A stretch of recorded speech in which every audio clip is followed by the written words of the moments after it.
Stories about the Sasquatch have been appearing in print from time to time since the 1860s, and I have clipping in my files from almost every year since the early 1920s. But the modern history of the Sasquatch really dates from September 1941, when one of these creatures paid a visit in broad daylight to an Indian family named Chapman. While the American Indian stories have usually been dismissed as legend, or laughed off because Indians are not supposed to be reliable, this experience was accompanied too by much physical evidence to be ignored. The Chapman family consisted of George and Gianni Chapman, and children numbering, at my visit, 4. Mr. Chapman worked on the railroad and was living at that time in a small place called Ruby Creek, 3 miles up the Fraser River from Aggressive, British Columbia, in Canada's Great Western Province. It was about 3 in the afternoon of a sunny, cloudless day when Gianni Chapman's eldest son, then aged 9, came running to the house saying that there was a cow coming down out of the woods at the foot of the nearby mountain. The other kids, a boy aged 7 and a little girl of 5, were still playing in a field behind the house bordering on the rail track. Miss Chapman went out to look, since the boy seemed oddly disturbed, and they saw what at first she thought was a very big bear moving about among the bushes bordering the field beyond the railway tracks. She called the 2 children, who came running immediately.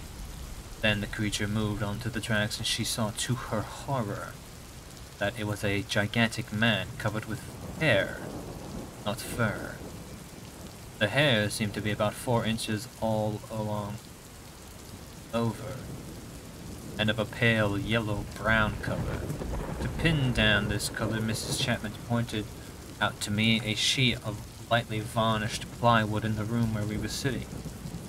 This was of a brown ochre color. This creature advanced directly towards the house, and Mrs. Chapman had, as she put it, too much time to look at it, because she stood her ground outside while the eldest boy, on her instructions, got a blanket from the house and rounded up the other children. The kids were in a near panic, she told us, and it took 2 or 3 minutes to get to the blanket, during which time the creature had reached the near corner of the field only about 100 feet away from her.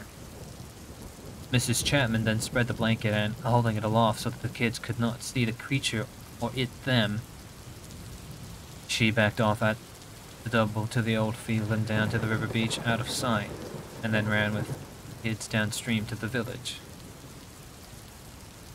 I asked her a question about the blanket. Had her purpose in using it been to prevent her kids seeing the creature, in accordance with an alleged Amerindian belief that to do so brings bad luck and often death? Her reply was both prompt and surprising.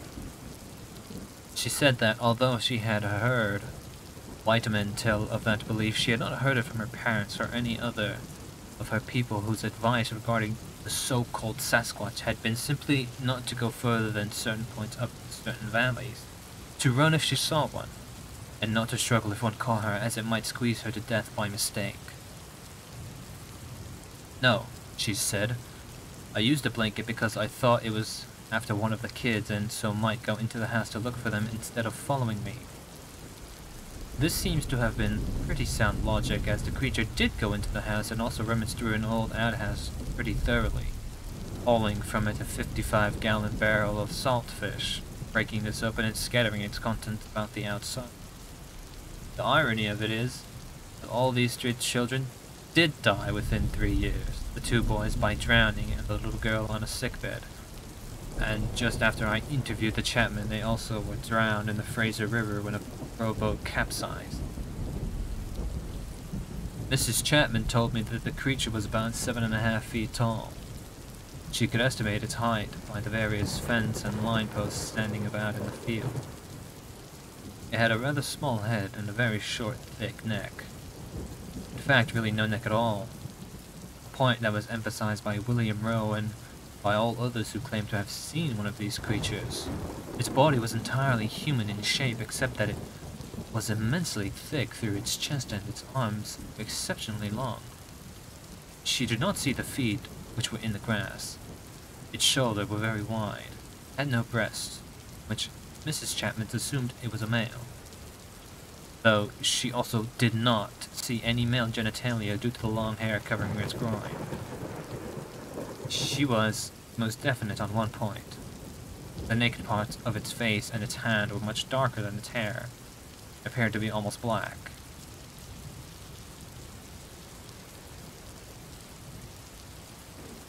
George Chapman returned home from his work on the railroad that day shortly before 6 in the evening, and by a route that bypassed the village so that he saw no one to tell him what had happened. When he reached his house, he immediately saw the woodshed door battered in. Spotted enormous humanoid footprints all over the place.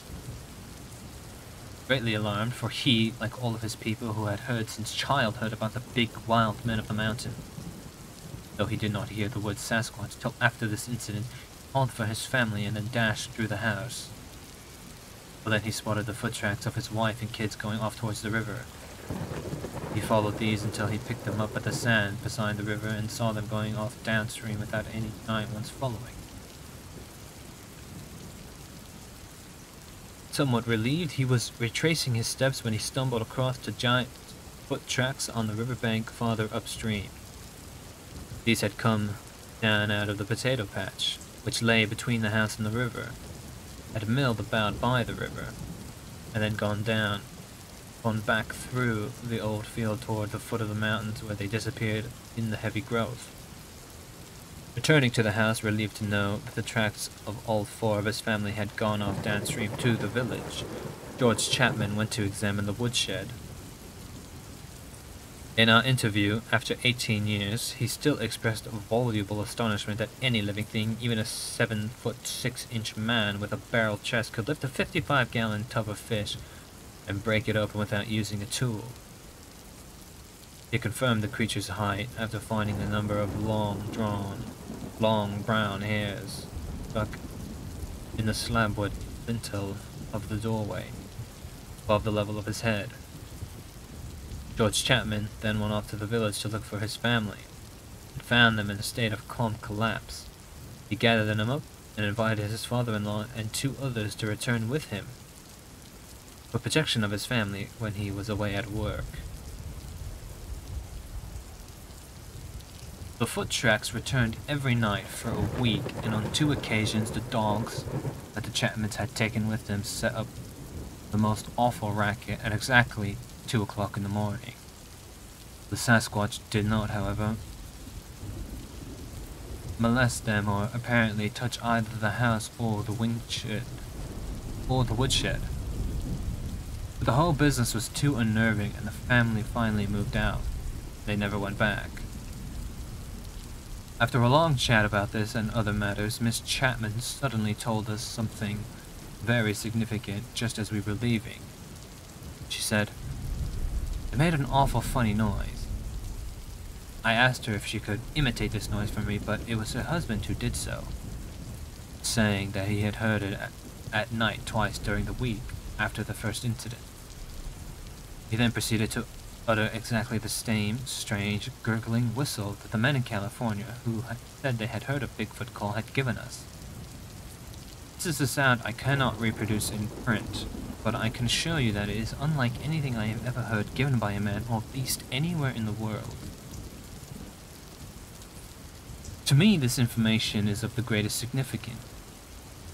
That an Amerindian couple in British Columbia should give out exactly the same strange sound in connection with a Sasquatch that 2 highly educated white men did over 600 miles south in connection with California's Bigfoot is incredible. If this is all a hoax, or a publicity stunt, or mass hallucination, as some people have claimed, how does it happen that this noise, which defies description, always sounds the same no matter who has tried to reproduce it for me? These were probably the last words on the Sasquatch and the Chapmans uttered, as I absolutely refused to listen to anybody who might say they were lying. Admittedly, honest men are such a rarity as possible to be non-existent, but I have met a few who could qualify, and I put the Chapmans near the head of the list.